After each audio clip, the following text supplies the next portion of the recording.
La Belgique, pays des frites, de l'atomium et où il n'y a pas d'impôt sur les plus-values. Enfin, ça dépend et je vais t'expliquer tout ce que tu dois savoir dans cette vidéo. Tu peux voir ici les 15 pays dans lesquels on investit le plus en bourse en Europe. Sachant que devant, il y a d'autres pays tels que les États-Unis ou le Japon.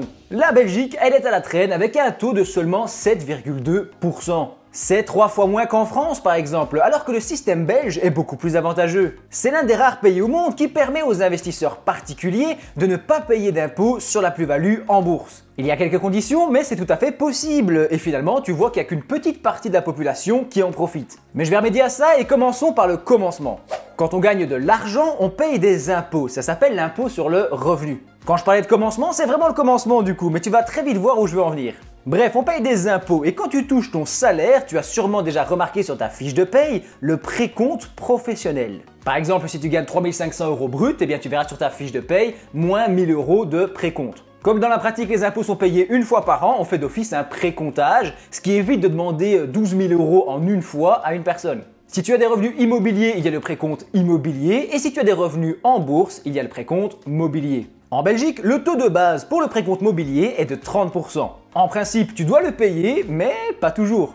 Faisons les choses dans l'ordre. En bourse, tu peux acheter des actions, c'est-à-dire des parts du capital d'une entreprise. Tu deviens donc un actionnaire. Grâce à ton argent, l'entreprise va pouvoir grandir et donc ton placement grandit également. Tu peux également acheter en bourse des obligations, mais dans ce cas-là, on ne dit pas que tu achètes une part du capital de l'entreprise, mais plutôt que tu lui fais un prêt. Ce prêt va te rapporter des intérêts et dans le cas des actions, certaines versent des dividendes. Enfin, tu peux acheter un ETF, Exchange Traded Fund, c'est-à-dire un fonds coté en bourse. En gros, ce sont des lots d'actions. Ce sont les 3 principaux produits financiers qu'on peut acheter en bourse, mais si tu veux vraiment tout savoir, je te renvoie vers ma petite formation gratuite en page d'accueil de la chaîne. Alors pour que tu comprennes bien la manœuvre, on va prendre l'exemple de la France. Et encore une fois, tout ça fait partie d'un plan, tu vas voir où je veux en venir. Depuis 1992, on a vu apparaître en France le plan d'épargne en actions qu'on connaît aussi sous le nom de PEA. Dans le cadre d'un investissement à long terme dans un PEA, on peut éviter une partie de la taxation si l'on conserve ses investissements pendant 5 ans. Le taux de base est de 30%, divisé en 12,8% d'impôt sur le revenu et 17,2% de prélèvements sociaux. Dans le cadre du PEA en France, on supprime la taxation sur la plus-value, mais on conserve les prélèvements sociaux de 17,2%. Cependant, le PEA est assez restrictif puisqu'on ne peut pas incorporer les actions qu'on veut et les ETF qu'on veut. On est limité aux actions européennes et à des fonds majoritairement européens. Ce qui est une bonne chose pour l'Europe, mais on passe à côté de pas mal d'opportunités. Il y a bien une parade via des ETF synthétiques, etc. Mais bon, en France, on a quand même un gros débat entre PEA et CTO, c'est-à-dire le compte-titre ordinaire. Ce CTO qui te donne accès à une certaine flexibilité et à tous les placements possibles. En Belgique, tu vois qu'on y arrive, eh bien il n'y a pas de débat puisqu'on est tous sur CTO. Pas besoin de PEA puisque dans les mêmes conditions, on n'a tout simplement pas d'impôt sur la plus-value. Ça signifie que si tu investis dans des actions ou des ETF à long terme, eh bien il y a possibilité de ne pas payer de taxes. Mais reste jusqu'à la fin de cette vidéo parce qu'il y a quelques pièges dans lesquels tu ne dois pas tomber. Tout d'abord, on va toujours devoir payer la TOB. Je pense que ça se prononce plutôt TOB. Il s'agit de la taxe sur les opérations boursières. Tu trouveras des exemples de paiement de la TOB sur ma chaîne puisqu'il y a une playlist où je documente l'évolution de mon portefeuille en Belgique. Tout ça bien entendu dans un objectif pédagogique et de divertissement, il n'y a aucun conseil financier. Mais bref, la règle que tu dois retenir, c'est qu'on n'aura pas de taxation sur la plus-value boursière dans le cadre d'une gestion de patrimoine en bon père de famille.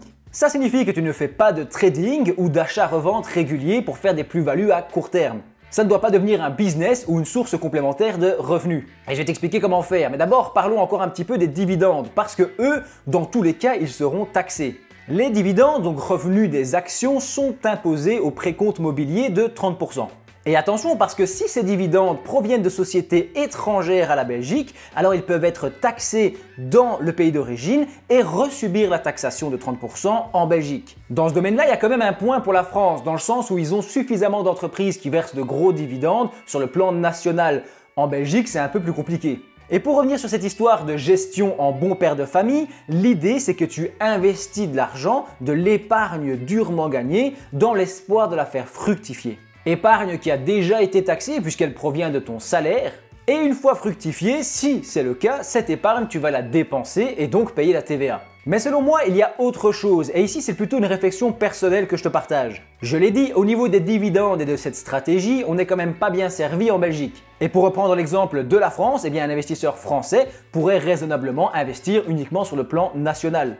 Beaucoup de Français investissent sur le CAC 40, c'est-à-dire les 40 plus grosses capitalisations boursières en France. Et ils utilisent des ETF, il y a toute une gamme d'ETF et des émetteurs d'ETF français. Il y a par exemple des ETF qui sont optimisés pour PEA et qui permettent d'investir sur des marchés et de faire des stratégies. Dans le cas d'un plus petit pays comme la Belgique, ça rend les choses un peu plus compliquées. J'ai fait mes recherches et j'ai trouvé un seul et unique ETF Bel20 qui est l'indice qui rassemble les 20 plus grosses capitalisations sur la bourse belge. Cet ETF, il a vraiment des performances pas terribles et surtout il est distribuant, donc il est impossible de réinvestir les dividendes afin d'éviter une certaine taxation. Sans oublier qu'il date de 2002 et que donc ça fait plus de 20 ans qu'on n'a rien à se mettre sous la dent en termes d'ETF en Belgique. Et petit fact supplémentaire pour en rajouter une couche, cet unique ETF Bel20 est domicilié en France. Bref, tout cela explique en partie pourquoi en Belgique on a plus de facilité pour investir sur des marchés étrangers. Cela est possible grâce à l'absence de taxation sur la plus-value sous certaines conditions que je dois encore te préciser. Mais déjà, si tu me suis depuis un moment sur cette chaîne, tu commences à comprendre ma stratégie que je vais répéter ici puisque en tant qu'investisseur belge, je pense qu'elle est plutôt optimisée. Je mise principalement sur des ETF physiques et capitalisants. Pourquoi les ETF physiques? Eh bien, je vais y revenir dans une minute, mais d'abord, il faut qu'ils soient capitalisants pour éviter la taxation sur les dividendes. Puisque les dividendes sont automatiquement réinvestis dans l'ETF, eh bien, dans ce cas-là, tu ne touches pas tes dividendes et tu n'as pas de taxation dessus. Et dans 10 ans, par exemple, si tu revends ton investissement fait en bon père de famille, eh bien, il n'y aurait normalement pas de taxation sur la plus-value, ni sur les dividendes, puisque je ne les aurais jamais touchés.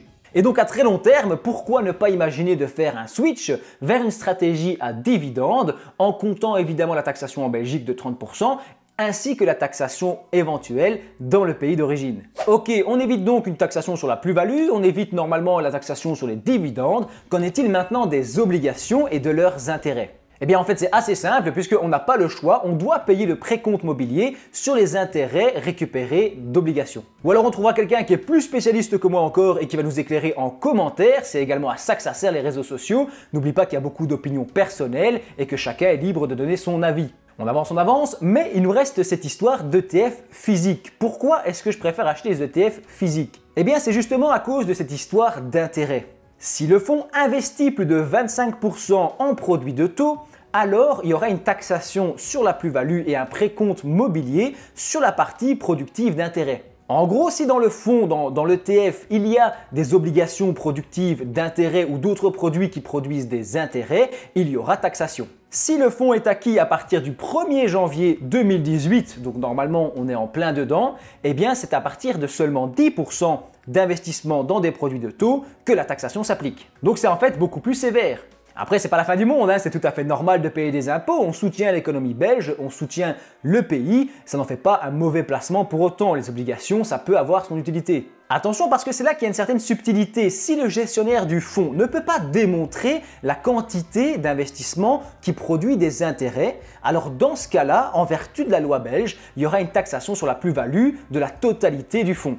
Et c'est malheureusement une situation très fréquente, notamment en matière d'ETF américains. On a généralement accès au top 10 des positions, mais on n'a pas forcément toutes les informations nécessaires et certaines informations sont difficiles à obtenir, donc on ne sait pas prouver le pourcentage de produits de taux et donc il y a une taxation d'office alors que tu la mérites peut-être pas forcément. Donc pour récapituler tout ça, la Belgique permet une importante marge de manœuvre en termes d'investissement en bourse. Investir à long terme pour faire fructifier son épargne en bon père de famille permettrait d'éviter une taxation sur la plus-value. Et j'aimerais finir sur une note positive avec cette histoire de réglementation non rétroactive, puisque tu vois qu'elle ne concerne que les fonds acquis au-delà du 1er janvier 2018. Cela signifie que si le système belge doit changer un jour, alors cela n'impacterait pas, logiquement, les investissements acquis avant cette nouvelle réglementation. Après, je n'ai pas entendu parler d'une modification des textes prochainement, pas de panique. Mais si comme moi tu investis sur 10, 20 voire 30 ans, on ne connaît pas encore les réglementations qui seront d'application en 2040 ou en 2050. Ce qu'on peut raisonnablement supposer, c'est qu'elles ne seraient pas rétroactives. Après, je n'ai rien à te proposer comme source fiable afin d'appuyer ce raisonnement. Ça reste une opinion personnelle que je te partage encore une fois. D'ailleurs, voici une autre d'opinion personnelle, c'est que je me focalise en fait sur des ETF physiques capitalisants avec 99% d'actions. Dans ce cas-là, normalement, je coche toutes les cases et ça me permettra de capitaliser un maximum pendant ma jeunesse et on verra ensuite si je switch de stratégie vers d'autres placements. Comme je te l'ai dit, je documente mes placements en vidéo dans une playlist dédiée que tu peux voir juste ici. Je compte explorer tout type de placement, alors si c'est quelque chose qui t'intéresse, va faire un tour sur la chaîne et si tu trouves ton bonheur, pense à t'abonner. Je te dis merci d'avoir regardé ma vidéo jusqu'au bout.